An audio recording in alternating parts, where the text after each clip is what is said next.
आज मैं बात करूंगा कि समाज में हिंसा क्यों होती है।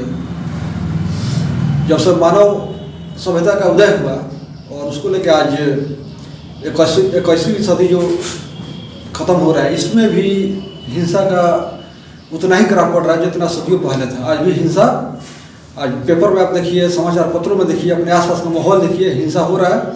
हिंसा से जनित घटनाएं जो घट रही है उसमें कमी नहीं आ रही, बल्कि और भी रफ्तार उसका पकड़ रहा है तेजी से। तो समाज में हिंसा क्यों होती है इसके बारे में मैं चर्चा कर रहा हूँ। मान लीजिए कि समझने के लिए ये सर्कल ले लीजिए, ये हो गया दूरदर्शन का लोगो, जिसे इन और यार बोला जाता है, और ये ब्लैक वाला होता है और एक ये व्हाइट वाला हो गया। तो ये हो गया निगेटिविटी का, ठीक, और ये हो गया पॉजिटिविटी का। यानी कि ये नकारात्मक का प्रतीक है और ये सकारात्मक पहलू का भी प्रतीक है। मतलब व्हाइट वाला हिस्सा जो है सकारात्मक का है। या इसे एक काल्पनिक मैं तरीके से समझा रहा हूँ। मान लीजिए कि इसको बोला जाए सांग्रीला। सांग्रीला एक जगह भी है जिसको बोला जाता है कि यहाँ पर अच्छे लोग होते हैं, साधु सन्यासी होते हैं, बौद्ध धर्म और हिंदू धर्म के, और वो अपने ध्यान द्वारा पूरे मानव जाति में सकारात्मक पहलू का संचार करते हैं, संप्रेषित करते हैं। वो योग की बात है। और ये हो गया डोंगरीला, यानी कि शैतान का नगरी, वहाँ से बुराई का प्रेषित किया जा रहा है, बुराई। तो कहने का मतलब है कि ये दोनों के सामंजस्य से भी दुनिया चलती है। दुनियादारी के लिए क्या होता है कि कहीं पर टाइट होना पड़ता है, कहीं पर कड़ा होना पड़ता है। डिसिप्लिन, अनुशासन भी उसका एक हिस्सा होता है। और एक होता है आपका ये सांग्रीला वाला पहलू है, जहाँ सकारात्मक है, अच्छाई है, अच्छी बातों का प्रचार किया जाता है। यहाँ पर शिष्टाचार है और यहाँ पर डिसिप्लिन है। शिष्टाचार और डिसिप्लिन, शिष्टाचार यानी कि शिष्ट आचरण, लेकिन डिसिप्लिन में शिष्टाचार नहीं होता है। वहाँ पर कड़क अपने को दर्शाया जाता है और कड़क देके उनको ये कहा जाता है कि आप टाइट रहिए। जैसे कि आर्मी का हो गया या कोई भी संगठन होता है, उसमें डिसिप्लिन होता है, उसमें शिष्टाचार नहीं होता है। तो ये दोनों चीज़ों का मैंने अंतर समझा दिया है। अब होता क्या है कि आप समाज में बहुत अच्छे आदमी है, सीधे सरल स्वभाव के हैं, सब कुछ चाहते हैं कि वो अच्छे से रहे।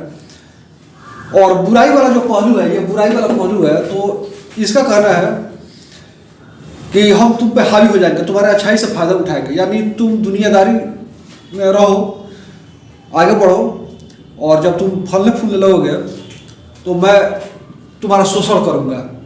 तुम सीधे हो, शरीफ हो, अपने काम से काम रखते हो, तो तुम्हारे ऊपर मैं हावी हो जाऊँगा। तो वही बुराई वाला ये पहलू है।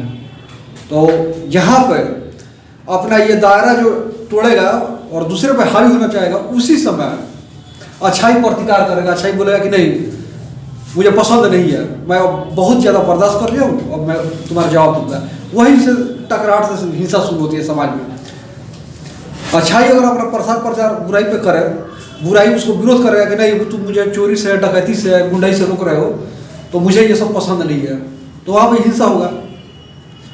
तो दुनियादारी इसी से चलती है और दोनों अपना अपना जो दायरा जो एक दूसरे पर हावी होना चाहते हैं, तो उसी के टकराव के फलस्वरूप हिंसा होता है समाज में। अब समाज में हिंसा कैसे रुकेगी, तो मेरे देखने से इसका कोई कारगर जवाब नहीं है। सदियों से हिंसा चला आ रहा है। जब देवी देवता धरती पे आते थे, हर धर्म की किताबों में, तो वहाँ भी हिंसा हुई। सारे पौराणिक ग्रंथ जो है उस भरे पड़े हैं। आज इंसानी युग है, इंसानी सभ्यता है, यहाँ पर देवी देवता वाला अब समय नहीं रहा कि कोई धरती पर आ रहा है। तो बताइए कि जब उस समय जब हिंसा रही, तो आज क्यों नहीं हिंसा होगी। कहने का मतलब यही है कि दुनिया में रहना है तो एक ही सिक्के के दो पहलू है, अच्छाई बुराई, सकारात्मक पहलू नकारात्मक पहलू, दोनों को झेलना है।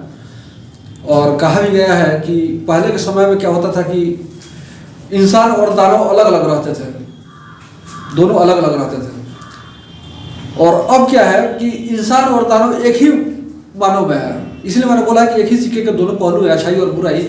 लेकिन आज क्या है कि आदमी के अंदर ही जहाँ लाभ दिखाता है पर देवत्व का रूप धारण कर लेगा, और जहाँ उसका लाभ नहीं बन रहा है वहाँ पर वो दानव का रूप धारण कर रहा है। यानी कि अच्छाई और बुराई इंसान के अंदर ही है।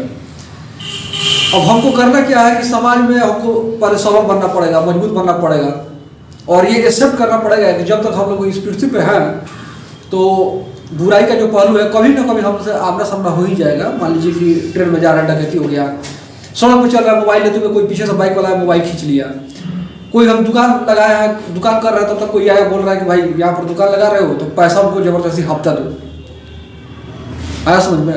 कोई ऑफिस में काम के लिए गया हूँ अपने, वहाँ पर अधिकारी जो बैठा है वो बोल रहा है भाई बिना पैसा दिए हुए काम नहीं चलेगा, आपने उसको डांट दिया, वो उलझ गया, आपको झूठा केस में फंसा दिया। तो हम लोग को एक्सेप्ट करना पड़ेगा कि समाज में हम लोग हैं और हर किसी के इंसान में देवत्व और दानों का गुण है। तो कब कहाँ किससे पाला पड़ जाए और कौन सा पलड़ा भारी हो जाए कह नहीं सकते। तो कह नहीं सकते हैं, इसका मतलब कि आप तैयार रहिए, उससे लड़िए। तो यही है, इसका कोई कारगर जवाब नहीं है कि अच्छाई ही अच्छाई कभी नहीं रहेगा। कभी भी आप सोचेंगे कि अच्छाई ही अच्छाई रहे, ऐसा नहीं हो सकता है। बुराई से सामना होगा ही नहीं। और मैंने पहले भी बताया कि हर इंसान में दो पहलू होते हैं, एक ही सिक्के के दोनों पहलू है, अच्छाई और बुराई। तो कब किसके बुराई वाला जो पहलू होता है, दानों वाला पहलू होता है, उससे सामना हो जाए तो अपने आप को मजबूत बनाइए और हर परिस्थिति के अनुसार अपने आप को तैयार रखिए। जी धन्यवाद।